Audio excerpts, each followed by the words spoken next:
सुप्रभात। आज 27 मई 2026 है।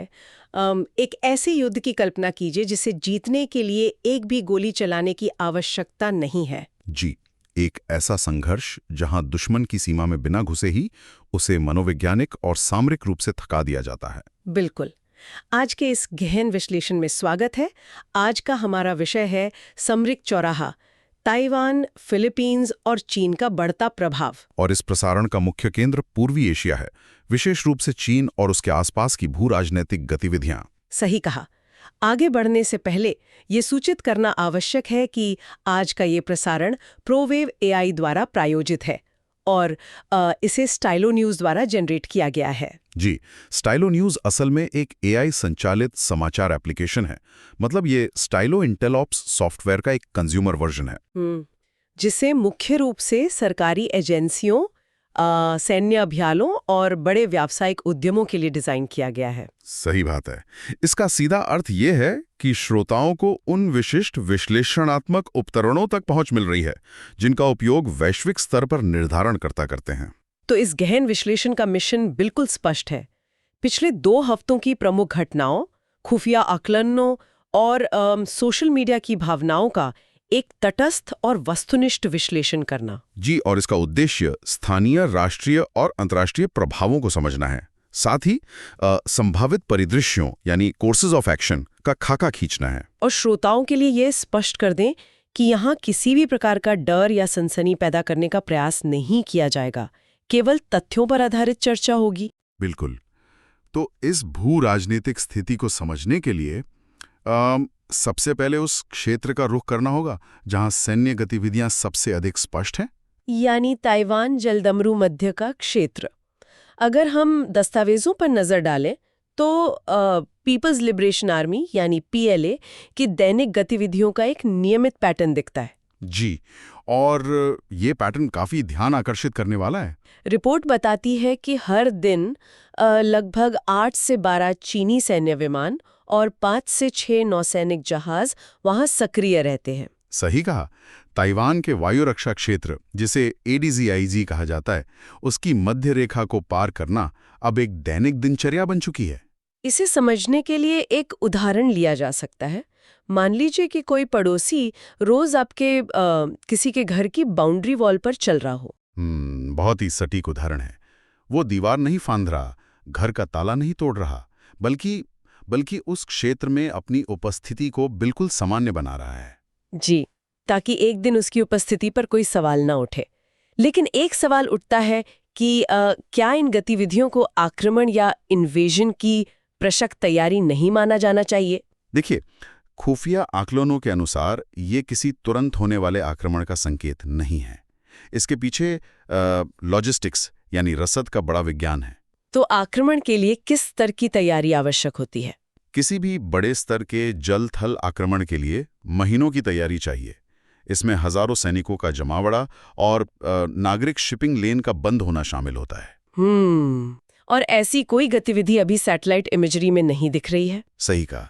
इसके बजाय हम जो देख रहे हैं वो है ग्रे जोन डोमिनेंस स्ट्रैटेजी, यानी ग्रे जोन प्रभुत्व की रणनीति। तो इस ग्रे जोन रणनीति का उद्देश्य क्या केवल क्षेत्रीय सीमाओं को धुंधला करना है या इसके पीछे कोई और मनोवैज्ञानिक तंत्र है? इसका सबसे बड़ा और अदृश्य लक्ष्य है ताइवान की सेना को अंदर से थका देना। जी, वो कैसे? जब भी कोई चीनी विमान वायु रक्षा क्षेत्र में आता है तो ताइवान को अपने लड़ाकू विमानों को रोकने के लिए उड़ाना पड़ता है।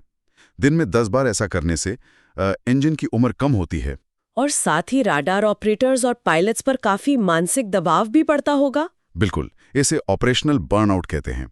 असल लक्ष्य जमीन पर कब्जा करना नहीं, बल्कि उनके रक्षा बजट को खोखला करना है। इस संदर्भ में ताइवान के राष्ट्रीय सुरक्षा प्रमुख जोसेफ वू, उनकी हालिया रिपोर्ट एक नया आयाम जोड़ती है। उन्होंने बताया कि चीन ने येलो सी से लेकर दक्षिण चीन सागर तक 100 से अधिक जहाज तैनात किए हैं। जी, ये काफी बड़ी संख्या है। तो अगर लक्ष्य केवल थकाना है तो इतनी विशाल नौसैनिक और कोस्ट गार्ड तैनाती की क्या आवश्यकता है? क्या ये किसी भविष्य की नाकाबंदी का रिहर्सल नहीं लगता? ये बहुत ही प्रासंगिक बिंदु है। इन 100 जहाजों में सैन्य और कोस्ट गार्ड दोनों शामिल हैं। चीन जानबूझकर नागरिक कानून प्रवर्तन और सैन्य शक्ति के बीच की रेखा मिटा रहा है। यानी ये शक्ति प्रदर्शन भी है और समुद्री मार्गों पर नियंत्रण का प्रयास भी। सही कहा। जब ये ग्रे जोन रणनीति सैन्य मोर्चे पर एक ठहराव पैदा करती है तो ये लड़ाई कूटनीतिक मंच पर चली जाती है। और हाल ही में बीजिंग में हुए ट्रम्प शी शिखर सम्मेलन में ठीक यही देखने को मिला। जी, ये सम्मेलन कूटनीतिक शतरंज का एक बहुत ही जटिल उदाहरण था, जहां हर चाल का प्रभाव दूर दूर तक पड़ रहा है। इस सम्मेलन की पृष्ठभूमि समझना बहुत जरूरी है। मध्य पूर्व में ईरान के साथ चल रहे युद्ध के कारण अमेरिका के मिसाइल भंडार पर भारी दबाव है। बिल्कुल, और इन्हीं सप्लाई चेन की बाधाओं के चलते अमेरिका ने ताइवान को होने वाली $14 बिलियन की हथियारों की बिक्री रोक दी है। वहीं दूसरी ओर डोनाल्ड ट्रंप ने अपने पुरानी रणनीतिक अस्पष्टता की नीति से हटकर ताइवान के राष्ट्रपति लाई चिंगते से बात करने की इच्छा जताई है। यहाँ श्रोताओं के लिए रणनीतिक अस्पष्टता को थोड़ा स्पष्ट करना ठीक रहेगा। दशकों से अमेरिका की ये नीति रही है कि वो स्पष्ट नहीं करता था कि ताइवान पर हमले की स्थिति में वो दखल देगा या नहीं, ताकि चीन और ताइवान दोनों संयम बरतें। पर ट्रंप का यह कदम उस नीति को तोड़ता हुआ लग रहा है। सही बात है, और यहीं पर एक कूटनीतिक विरोधाभास पैदा होता है। एक तरफ तो समर्थन का दिखावा है, पर जमीनी हकीकत यह है कि हथियार नहीं पहुंच रहे। तो क्या ऐसे समय में जब चीनी राष्ट्रपति जी जिनपिंग ने कड़ी चेतावनी दी है, हथियारों की आपूर्ति रोकना एक कमजोर संकेत नहीं है? चीन के लिए तो ये ताइवान का मनोबल तोड़ने का सुनहरा अवसर होगा। निश्चित रूप से। अगर हम निर्णय निर्माताओं के दृष्टिकोण से देखें तो अमेरिका के सामने चुनौती केवल प्रशांत क्षेत्र नहीं है, उसे ईरान संकट और अपने सीमित संसाधनों को संतुलित करना है। यानी ये राजनीतिक निर्णय नहीं बल्कि एक औद्योगिक मजबूरी है। बिल्कुल, लेकिन चीन के दृष्टिकोण से ये एक सामरिक जीत है। जी जिनपिंग इस देरी का उपयोग ये दर्शाने के लिए कर सकते हैं कि अमेरिकी समर्थन अविश्वसनीय है। यानी बिना युद्ध के ताइवान के भीतर असुरक्षा की भावना पैदा करना। जब अमेरिका के संसाधन इस तरह बंटे हुए हैं तो प्रशांत क्षेत्र के अन्य देश केवल मूक दर्शक नहीं रह सकते। रही है। हाल ही में हुए बालिकातन 2026 सैन्य अभ्यास से यह बदलाव स्पष्ट होता है। द्वितीय विश्व युद्ध के बाद पहली बार जापान ने फिलीपींस की धरती पर नॉर्दर्न लुजोन में अपने लड़ाकू सैनिक भेजे।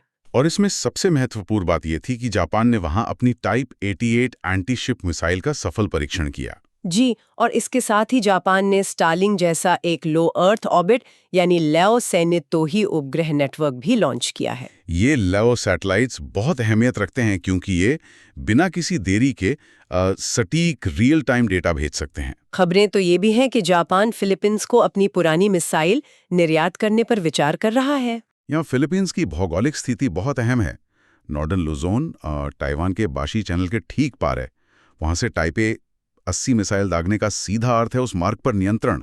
लेकिन जापान का ये कदम उनकी शांतिवादी नीति का उल्लंघन नहीं है। दशकों तक सेना को आत्मरक्षा तक सीमित रखने वाला देश अब मिसाइल दाग रहा है। ये उनकी आंतरिक राजनीति में एक बड़ा शिफ्ट है। वो चीन के बढ़ते प्रभाव को अपने अस्तित्व के लिए खतरा मानते हैं। तो क्या इससे स्थिरता आएगी या फिर एक नई हथियारों की दौड़ शुरू होगी जिसे चीन नियो मिलिटरिज्म के रूप में देख सकता है? देखिए, दोनों परिणाम होंगे। फिलीपींस के राष्ट्रपति फर्डिनेंड मार्कोस जूनियर भी मानते हैं कि ताइवान संकट में वो तटस्थ नहीं रह सकते, पर चीन के नजरिए से ये घेराबंदी है। इस सैन्य समीकरण में ऊर्जा सुरक्षा का मुद्दा भी जुड़ गया है। मध्य पूर्व संकट के कारण स्ट्रेट ऑफ हॉर्मुज के बंद होने का खतरा बन गया है। जी, और इस जलमार्ग से एशिया का अधिकतर तेल आता है। इसी वजह से हाल ही में सीबू में हुए आसियान शिखर सम्मेलन में देशों ने एक क्षेत्रीय तेल साझाकरण समझौते की ओर तेजी से कदम बढ़ाया है। ये समझौता दिखाता है कि ऊर्जा और सैन्य सुरक्षा कैसे जुड़े हैं। अगर तेल की आपूर्ति रुकती है तो लड़ाकू विमानों और जहाजों का ईंधन भी खत्म हो जाएगा। सही कहा। इन सभी चालू के बीच जमीनी स्तर पर सूचनाओं और मौसम का भी एक मोर्चा है। ये जानना आवश्यक है कि आम जनमानस इसे कैसे देख रहा है। बिल्कुल। स्टाइलो न्यूज के AI टूल द्वारा एक्स पर की गई सेंटिमेंट एनालिसिस इसका एक सटीक चित्र पेश करती है। इस डेटा के अनुसार सोशल मीडिया पर चीन की आक्रामक कार्रवाइयों के खिलाफ चिंता स्पष्ट है, लेकिन इसके साथ ही अमेरिकी विश्वसनीयता पर एक गहरा संदेह भी उभर रहा है, विशेषकर उन रुकी हुई हथियारों की डिलीवरी को लेकर। जी, वही चीन की कार्रवाइयों का समर्थन करने वाले पोस्ट्स बहुत कम हैं। तो क्या ये जनमत किसी बड़े राजनीतिक बदलाव का संकेत है? ये केवल शोर नहीं है। लोकतांत्रिक देशों में ये जनमत नीति निर्माताओं पर दबाव डालता है। अगर वहां के नागरिक अमेरिका पर संदेह करते हैं तो सरकारों को अपनी रक्षा क्षमता तेजी से बढ़ानी पड़ेगी। इसके अलावा एक और पहलू है जो अक्सर छूट जाता है, वो है जलवायु का प्रभाव। अभी ताइवान में लगभग 40 डिग्री का तापमान दर्ज किया जा रहा है। जी, और सुपर एल नीनो के कारण मौसम में भारी देरी हो रही है। सैन्य अभियानों में मौसम एक बहुत बड़ा फैक्टर होता है। तो इस अत्यधिक गर्मी का सैन्य तकनीक पर क्या प्रभाव पड़ता है? 40 डिग्री के तापमान में एविएशन डेंसिटी एल्टीट्यूड बदल जाता है, जिससे विमानों की भार उठाने की क्षमता कम हो जाती है। साथ ही रडार और इलेक्ट्रॉनिक सिस्टम के गर्म होने का खतरा रहता है। सेना को सामरिक कामों से हटकर नागरिक सहायता में लगना पड़ सकता है। बिल्कुल सही। तो इन सभी तथ्यों को देखते हुए, जिसमें ग्रे जोन रणनीति, हथियारों की देरी और मौसम शामिल है, आने वाले समय में क्या संभावित परिदृश्य उभरते हैं? खुफिया आकलनों के अनुसार सबसे संभावित परिदृश्य यानी most likely course of action ये है कि चीन की हवाई और समुद्री घुसपैठ इसी तेजी से जारी रहेगी। यानी बिना सीधे टकराव के सूचना युद्ध और दबाव बनाया जाएगा। जी, लेकिन सबसे खतरनाक परिदृश्य यानी most dangerous course of action कुछ और हो सकता है, जिस पर श्रोताओं को सतर्क रहना चाहिए। वो क्या है? वो ये कि इन नियमित घुसपैठों के दौरान कोई दुर्घटना या मिसकैलकुलेशन हो जाए, जैसे अत्यधिक गर्मी के कारण किसी रडार ऑपरेटर से चूक हो जाए और एक सामान्य सैन्य अभ्यास अचानक से वास्तविक नाकाबंदी या टकराव में बदल जाए। बिल्कुल, जब दो सेनाएं इतने करीब काम कर रही हों तो छोटी सी चूक भी बड़ा रूप ले सकती है। श्रोताओं के लिए सुझाव रहेगा कि वो आने वाले हफ्तों में मौसम की इन स्थितियों और सैन्य अभ्यासों पर नजर रखें। जी, ये काफी कृतिपूर्ण समय होगा। तो कूटनीति और सामरिक तनाव की जटिलताओं से बाहर आना अब एक राहत भरा अनुभव है। एक 1960 के न्यूज़ एंकर की तरह इन गंभीर खबरों का विश्लेषण करना एक बड़ी जिम्मेदारी थी। हाँ, और इतने तथ्यों के विश्लेषण के बाद एक सहज और दोस्ताना बातचीत पर लौटना जरूरी हो जाता है। आज के इस गहन चर्चा में साथ बने रहने के लिए सभी श्रोताओं का बहुत बहुत धन्यवाद।